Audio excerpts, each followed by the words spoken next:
peeps, welcome to another video. Today it is part 3 of the McCalls 7971 sew along, and today we will be making the skirt and finishing the dress. So let's get started.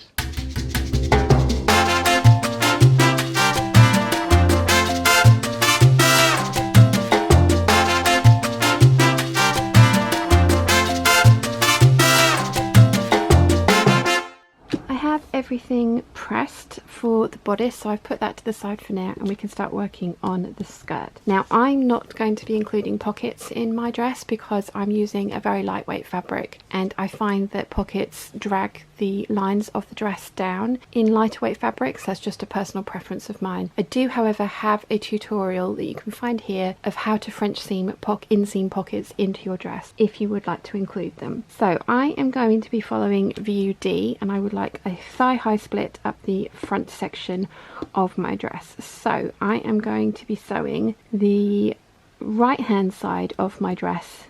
Let's see if I got that right. Yes, I'm going to be sewing the right hand seam of my front skirt to the side skirt with a French seam all the way, but for this one I'm going to use bias binding to finish the edge, and then I will be sewing up to the mark. As I mentioned, I'm finishing the front edge of the skirt where the thigh split is going to be with bias binding. So I am sewing the right side of the binding to the wrong side of the fabric. I am keeping the raw edges aligned, and I am sewing in the ditch, the fold of the binding. I'm doing that the whole way down. I am going to wrap the seam with the binding with machine stitches, but I am going to hand stitch the finished seam down because there shouldn't be any need for any visible stitching on this dress. So I'm going to finish off this seam, and then I'll show you how I sew the other side down. To finish off the bias binding, I like to use my blind hem foot as it has this guide. I've got my needle moved all the way over to the left. Now with my right hand and my forefinger I push the fabric flat, and then with my left hand I push the binding flat, and I just sew everything down like that. And we're going to do this for both front seams, and we're also going to finish the back seam of the skirt with bias binding as well. I have sewn the two bound edges together to the point marked on the pattern, and I'm going to press the seam open and then press the open edges down by 5/8 of an inch, and I'm going to hand sew the binding down to finish off that edge. The other side of the skirt I've done with a French seam. So I've put the wrong sides together and sewn the first line of stitching at 1/4 of an inch. Then I need to trim it, but I'm going to do the side seams and the back panel seams first, so that I'm doing all of the same thing at one time, and then I can go to the ironing board and press at the same time. Okay, so I've got all the skirt panels sewn to each other, wrong sides together at 1/4 of an inch, and I'm now trimming down that seam allowance to 1/8 of an inch so that I can press it right sides together and finish off the French seams. So I'm going to do this for every single seam, and then I am going to, as I say, press it right sides together so I can finish the French seams. Okay, so I've finished the French seams by pressing the skirt with the right sides together and then sewing at 3/8 of an inch, or just under 3/8 of an inch. So I'm now going to go and press all of these seams towards the back because I've done that for every single one, and then we can install the zip. Okay, so I have installed my invisible zip. I only had a grey one, so I've gone with dark grey. I didn't have black. The next thing I need to do is sew up the back seam. So I'm going to turn it so that it's right sides together, and I'll do that with my regular zipper foot. Okay, so I've pinned the back seam together, right sides together, and I have my regular zipper foot on. Move the needle all the way over to the right, and I'm going to overlap the stitching from the zip by about 1/2 an inch, and I'm going to get as close to the zipper stitching as I can. I won't be able to get right up to it, but I'm going to overlap back stitch at the start and then sew all the way down the back seam at 5/8 of an inch. You can see it slightly better here. So this is the stitching for the zip, and this is the stitching for the back seam. So I've overlapped by about 1/2 an inch and just back stitched at the start and then also at the end. So I'm going to go and press this open.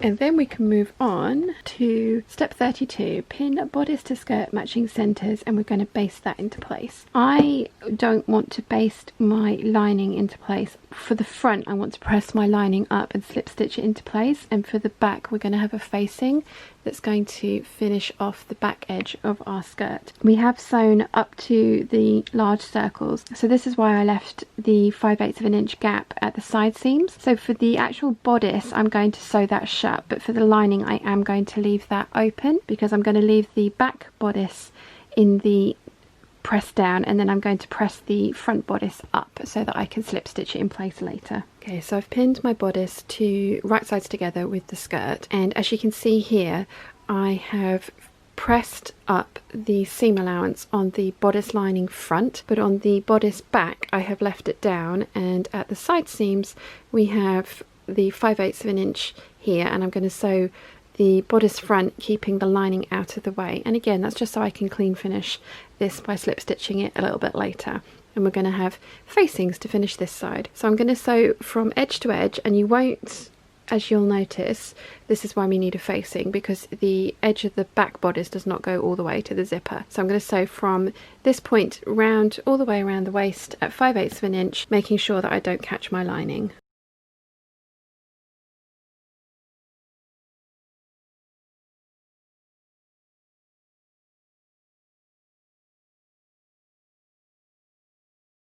We now need to interface our skirt facings. I'm going to do that not by pressing and fusing my interfacing on straight off. I'm actually going to face my facing. I'm going to sew my facing to my interfacing right sides together along the bottom edge, which is the edge that step number 34 wants you to finish. Once I've sewn it, I'll turn it wrong sides together, and that way I can then fuse the interfacing on and we'll have a nice finished edge. I have sewn the interfacing to the facing piece right sides together, and the right side of the interfacing is the non-glue side, so this is the sticky side here. So I'm now going to take it to the ironing board and turn the interfacing side round to the wrong side and actually fuse it into place. That way we'll have a nicely clean finished edge. Okay, so now that I have pressed and fused the interfacing into place, we have a cleanly finished edge. I've got these pins in marking the centre back. So we need to sew this to the dress now. So the pattern says, with right sides together, pin facing to skirt, matching symbols, baste, stitch waist seam, stitch again 1/4 of an inch away in seam allowance and trim close to stitching. So we are going to pin it so the right sides are together, the facing and the skirt right sides together, so we can finish off the back edge of our skirt. Got the centre back seam with the on the centre back seam side, funnily enough, and I have pinned it so that the facing is right sides together with the skirt, and we're sandwiching the bodice. So you should have the right side of the facing to the lining side of the bodice, and when you get to the side seam you want to turn back any excess, and we're going to sew that. So this is the facing, we're going to sew that from 5/8 of an inch from here to here, back stitching at the start and the end.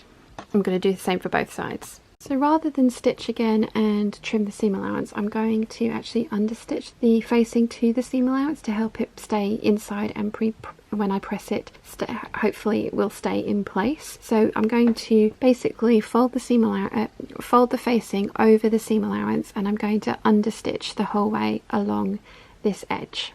And I'm going to do that for both sides. So the pattern asks us to slip stitch the the facing to the zipper tape, but you can just fold it back over and use your regular zipper foot to sew it in place, because you want to make sure that there is a gap between the zipper teeth and your stitching. So before you trim off the excess here, which we will need to do, you want to turn it through and make sure that you're happy with how that's come out. And yeah, I am. So I'm going to trim off the excess, and I'm going to do this for both sides, and then I'm going to go and press everything. And we need to press the seam allowance of our skirt up to the bodice, which means we probably will need to snip into the side seams to make sure that that is doable. Okay, so now that everything is sewn into place, I just have a lot of hand finishing to do. So I'm going to slip stitch the lining to the seam allowance at the front. I am also going to attach this edge of the facing to the side seam, and I think I'm going to tack it down, but I'll see how it goes after this has been stitched down. The other thing I need to do is put in the hooks and eyes, one at the kind of bottom of the gentle V and then one at the top. I'm thinking I might actually put a third one in the middle, but we'll see. And then I also need to put bias binding on the hem so I can stitch that into place. So that's the last thing I'm going to do on the machine, is bind the edge with bias binding. I'm going to sew the right side of the binding to the right side of the fabric, and again I'll show you as we go. Okay, so this time I have the right side of the binding to the right side of the fabric, and I'm doing the same thing. I am matching up the raw edges and sewing in this stitch. I'm then going to press the entire thing round to the wrong side so that I can then hand hem it later. As you can see, I've pressed the binding around to the right side, and now I am going to slip stitch it into place. So we have a lot of hand finishing to do. We've got the hem, we need to hand finish the edge of our split, and I'm going to sew that into place as well. I need to sew the lining into place, and I also need to work on the facings and sew in the hooks and eyes to the back upper bodice to finish so that we can close that edge up. So I'm going to take all of this and get that done upstairs at my house. If you have any questions at all, let me know in the comments section down below and I will do my best to answer them for you. I really hope you enjoyed today's video. If you have, please give it a thumbs up. If you haven't yet, please subscribe, and I will see you again very soon. Bye!